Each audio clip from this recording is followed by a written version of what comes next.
Tu dois savoir qu'il y a des gens qui doivent arriver chez toi à la maison. Il y a d'autres qui ne doivent jamais arriver à la maison. Merci pour ces amens-là. Il y a des gens qui ne doivent...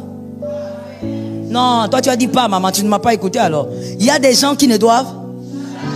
Jamais, jusqu'à ce qu'ils vont mourir. Il faut avoir une vie sociale ordonnée. Oh non, vous savez, moi j'aime les gens. On ne t'a pas interdit d'aimer les gens. Mais dans aimer les gens là, sois ordonné. Quand tu es désordonné, tu es en train de gaspiller les grâces et les faveurs que Dieu a mis en toi. Et tu risques même de recevoir une flèche avant le temps. Sois ordonné. Les personnes très sociales, soyez ordonnées. La femme aime jouer avec le feu. La femme aime jouer avec les choses en réalité pour lesquelles il ne faut pas jouer. La femme aime badiner là où on ne badine pas. Sur le sable mouvant, la femme aime jouer là-bas. Ça veut dire qu'une femme peut sentir que cet homme-là, il a des émotions ou des sentiments pour moi et que ces sentiments-là ne sont pas clairs. Mais la femme va jouer avec ça. Attention ma soeur, ça peut t'amener très loin. Et quand je dis très loin, il y a quelqu'un qui dit maman, non, je ne veux pas aller avec lui dans l'intimité. Ce qui est grave n'est pas seulement d'aller avec quelqu'un dans l'intimité. Si toi tu as toujours cru que c'est ça qui est grave, c'est que tu es loin du compte. Ça peut te créer des problèmes dans la vie. Je ne le dis pas avec gaieté de cœur, j'en parle parce que je dois donner des exemples. Malheureusement, voilà pourquoi beaucoup de filles dans l'église ont été abusées par leur pasteur. Mais à chaque fois que tu parles avec ces gens de filles, elle te dira, je ne sais pas comment ça s'est passé, mais je ne lui en veux pas. Mais comment quelqu'un qui t'a fait ça, tu ne lui en veux pas? Parce qu'au départ, il n'y avait pas la démarcation entre l'amour et l'attirance. Parce qu'en réalité, la ligne, elle est très mince.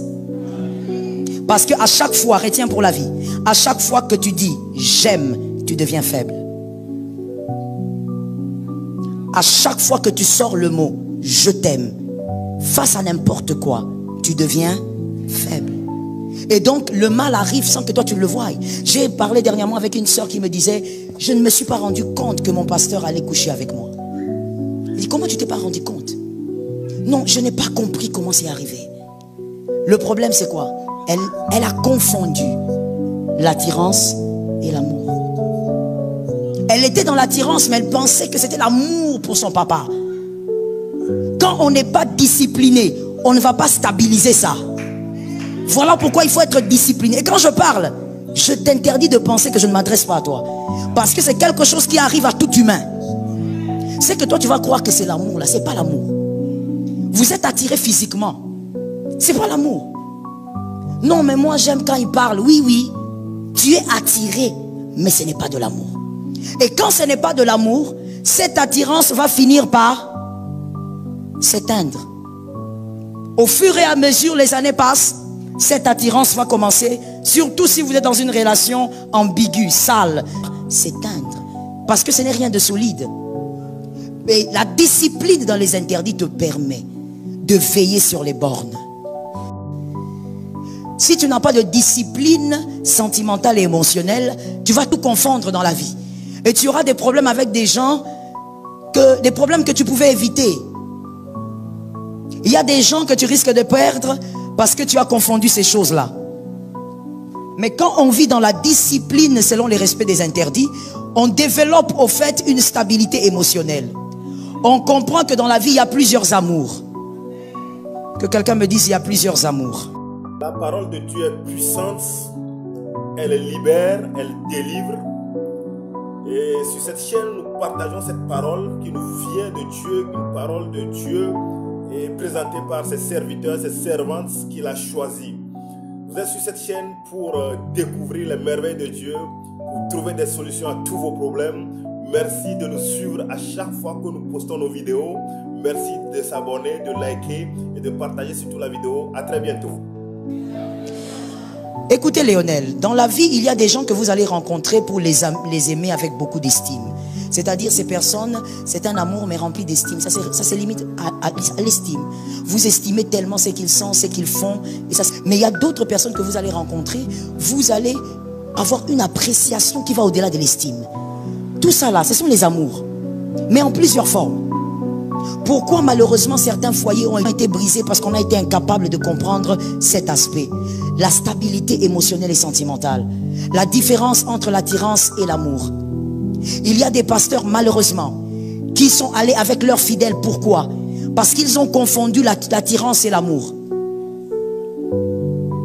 Le problème de Amnon fils de David, il avait confondu l'attirance. C'était exactement ce que son père avait fait, mais en d'autres formes. David aussi, quand il va vers Bathsheba, David ne va pas vers Bathsheba parce qu'il l'aimait. David est allé vers Bathsheba par attirance. Et d'ailleurs, la suite démontre que David avait bien compris que c'était de l'attirance, ce n'était pas de l'amour. Il ne voulait pas faire d'elle sa femme. Il a même dit à Uri, rentre, quand il a appris que la femme était enceinte. Parce qu'il ne voulait pas briser ce foyer. Il avait seulement une attirance sexuelle. Mais Amnon, son fils, quand il regarde sa demi-sœur, il dit, je l'aime, alors que ce n'est pas l'amour, c'est l'attirance. Il peut arriver, et très souvent ça arrive aux hommes, il peut arriver que dans votre vie, vous rencontrez une personne, vous sentez un amour bizarre, mais ce n'est pas de l'amour, c'est de l'attirance physique. Mais quand vous ne savez pas faire la différence, vous allez nager dans un amour qui n'existe pas. Le mal qui ne devait pas arriver. Parce qu'à chaque fois, retiens pour la vie, à chaque fois que tu dis j'aime, tu deviens faible. À chaque fois que tu sors le mot je t'aime, face à n'importe quoi, tu deviens faible. Et donc le mal arrive sans que toi tu le voies. J'ai parlé dernièrement avec une soeur qui me disait, je ne me suis pas rendu compte que mon pasteur allait coucher avec moi. Il dit, comment tu t'es pas rendu compte? Non, je n'ai pas compris comment c'est arrivé. Le problème c'est quoi? Elle a confondu l'attirance et l'amour. Elle était dans l'attirance, mais elle pensait que c'était l'amour pour son papa. Quand on n'est pas discipliné, on ne va pas stabiliser ça. Voilà pourquoi il faut être discipliné. Et quand je parle, je t'interdis de penser que je ne m'adresse pas à toi. Parce que c'est quelque chose qui arrive à tout humain. Oui. Fais la différence. La différence, comment elle arrive? En posant des règles de discipline. Tu regardes, tu dis, c'est que je ressens pour Léonel. Non, ce n'est pas de l'amour. C'est de l'attirance. Alors je dois corriger ça. Et ça t'épargne le danger. Ça t'épargne le mal. Et je veux même vous dire, voilà pourquoi, malheureusement, je ne le dis pas avec gaieté de cœur, j'en parle parce que je dois donner des exemples. Malheureusement, voilà pourquoi beaucoup de filles dans l'église ont été abusées par leur pasteur. Mais à chaque fois que tu parles avec ces gens de filles, elle te dira, je ne sais pas comment ça s'est passé, mais je ne lui en veux pas. Mais comment quelqu'un qui t'a fait ça, tu ne lui en veux pas? Parce qu'au départ, il n'y avait pas la démarcation entre l'amour et l'attirance. Parce qu'en réalité, la ligne, elle est très mince. Est-ce que quelqu'un m'entend? Parce que cette attirance crée une forme d'amour, mais ce n'est pas de l'amour. Je vais te dire quelque chose que tu dois retenir pour la vie.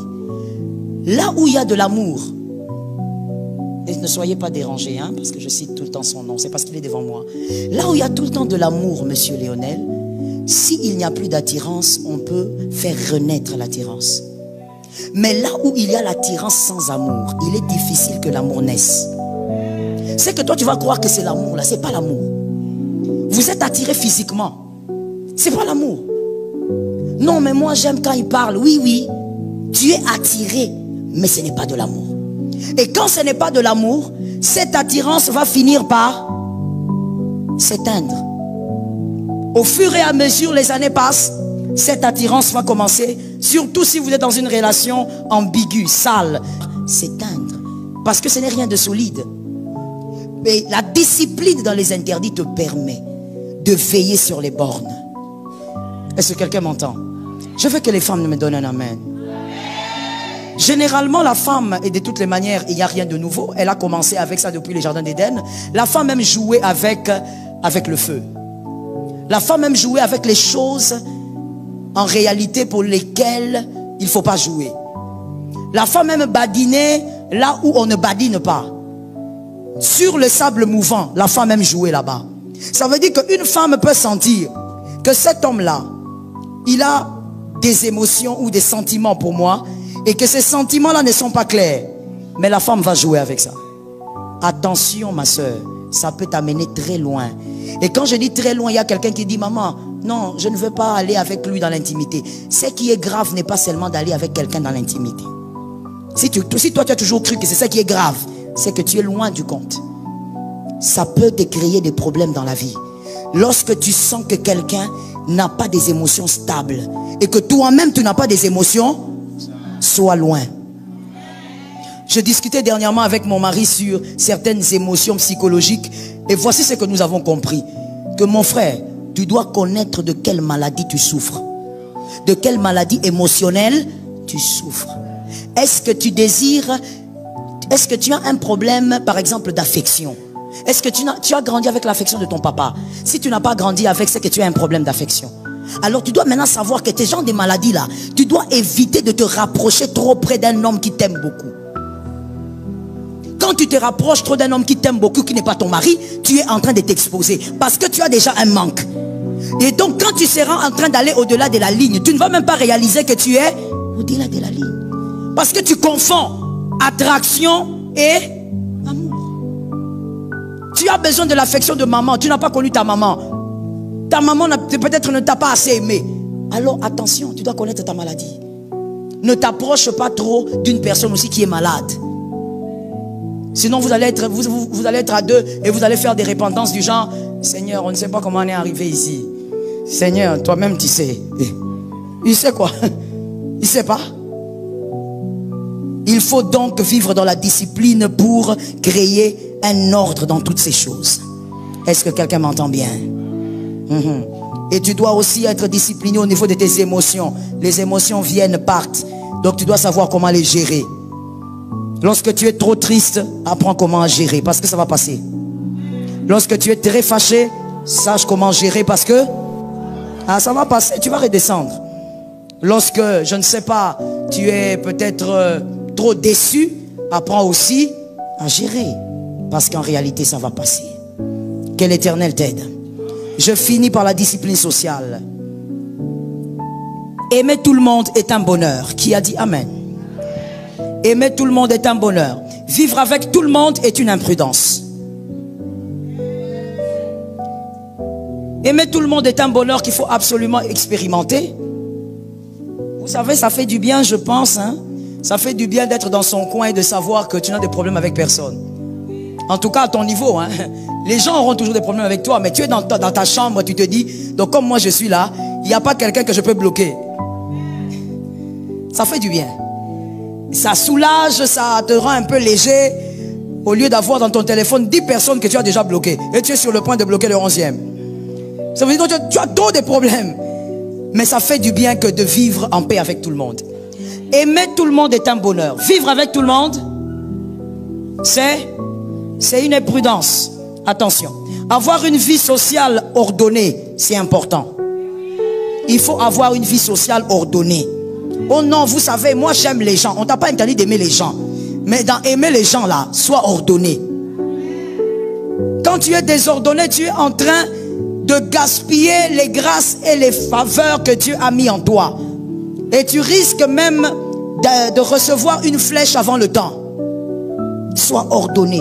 Les personnes très sociales, soyez ordonnés. Tu dois savoir qu'il y a des gens qui doivent arriver chez toi à la maison. Il y a d'autres qui ne doivent jamais arriver à la maison. Merci pour ces amens là. Il y a des gens qui ne doivent...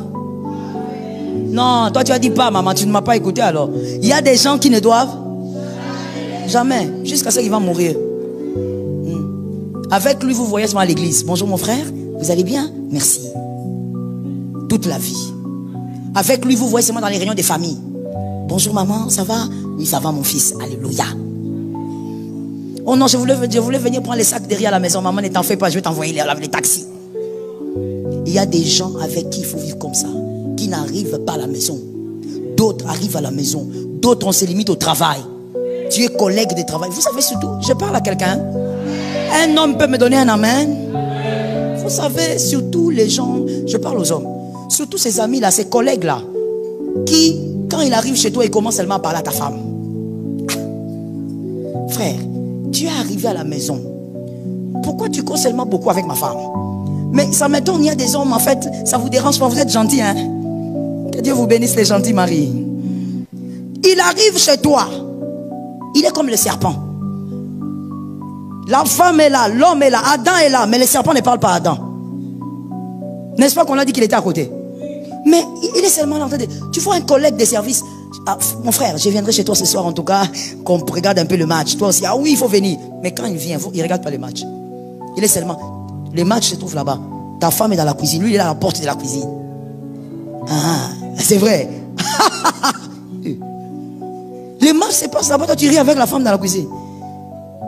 Des gens bizarres qui un jour peuvent te créer des problèmes. Mon frère, tu sais, tu en ris, mais écoute, des fois on règle des problèmes pour des choses comme ça. Et tu vas constater qu'après 4 mois, la femme commence à donner des exemples. Pourquoi tu n'es pas comme ton ami? Pourquoi tu n'es pas comme ton ami? La référence est devenue. Il faut éviter les choses des fois avec la sagesse, simplement. Il y a des gens, tu les rencontres seulement au travail. D'autres, ça se limite à l'église. Un autre à l'arrêt de bus. Et chaque 7 heures, on se voit à l'arrêt de bus, on reste là. Oh non, maman, je t'accompagne. Tu m'accompagnes où? Toi, tu restes à l'arrêt de bus. Il faut organiser ta vie sociale pour ne pas subir certains chocs demain. Ce que tu peux éviter, évite. Attention avec les amis toxiques de l'enfance. Ces amis d'enfance là, parmi eux il y a des bonnes personnes, mais des fois il y a des gens qui sont là pour te rappeler que toi comme tu étais là, tu te promenais avec une culotte déchirée. C'est toute l'histoire que lui il a retenue de ton enfance. Toi tu as vécu beaucoup de choses là, il n'a pas retenu. Il a retenu seulement que tu te baladais avec une culotte déchirée. Et il dit ça toujours devant les gens. Ah mon ami, tu te rappelles la culotte rouge que je t'avais achetée? Papa, même si tu m'avais acheté, c'est devenu une dette. Va, achète-lui la culotte rouge, donne-lui, que la dette termine. Ah, c'est devenu une dette. Je me lève comme ça, culotte rouge. Je dors comme ça, culotte rouge. Je vais au travail, culotte rouge. Il publie. Vous savez qu'il y a des gens comme ça, hein? Toi, tu es là comme ça, on te souhaite bon anniversaire partout. Et puis lui, il publie une photo. Là où tu avais la culotte rouge à 3 ans. Sans chaussures aux pieds. Avec les oreilles comme ça debout. Nous, tu te poses la question, c'est moi ou c'est pas moi? C'est moi le jour de ton anniversaire. Ah non, il y a des amis toxiques. Donc toi c'est ta seule photo que tu as trouvée pour publier. Oh voilà mon ami quand on fume. Fais attention avec ces gens là.